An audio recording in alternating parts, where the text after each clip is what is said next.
What if I told you the man who helped bring down a president is now the biggest threat to the military junta that replaced him?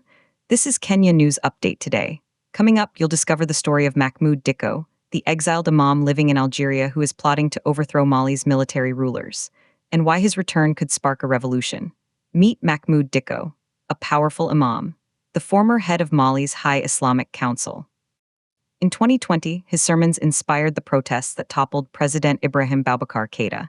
He initially backed the military coup that followed, but here's the twist. The junta he helped empower quickly sidelined him. By 2023, he was forced into exile. Now, from Algeria, he's launching a new movement to unite a broken nation. But can a conservative religious leader really unite all Malians? And what happens if he returns? For over a decade, Mali has been trapped in a nightmare. Jihadist groups wage a crippling fuel blockade. They attack industrial sites, suffocating the economy. The Malian army and its Russian paramilitary allies are accused of atrocities against civilians, yet the jihadist attacks continue. The population is exhausted, the opposition is crushed. Enter Dicko and his new movement, the Coalition of Forces for the Republic. His goal? Re-establish dialogue and overthrow the junta. One junta opponent in Bamako who joined the movement told AFP, Dicko appears to be one of the last cards to play. The current situation cannot continue. But here's what nobody's talking about.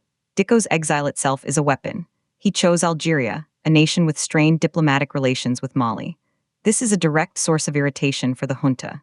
Rumors of his arrival in Bamako last February led authorities to deploy a massive security presence across the capital. They are terrified of his return. And then something shocking happened.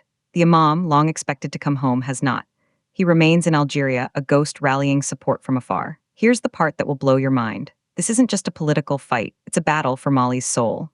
Dicko's conservative religious views raise huge questions. If he succeeds, will Mali remain a secular state? Some see him as the only alternative to General Assimi Goïta's regime. Others fear he represents a different kind of control. The stakes? A nation torn by conflict, its economy strangled, its people caught between a brutal junta and relentless jihadists. Dicko promises change, but the path is littered with uncertainty. So what does this mean for West Africa? A successful overthrow could redraw the regional map, or it could plunge Mali into deeper chaos. The tension is palpable.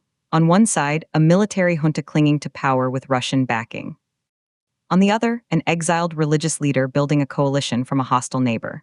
The question isn't just who will win. It's what kind of Mali will be left standing.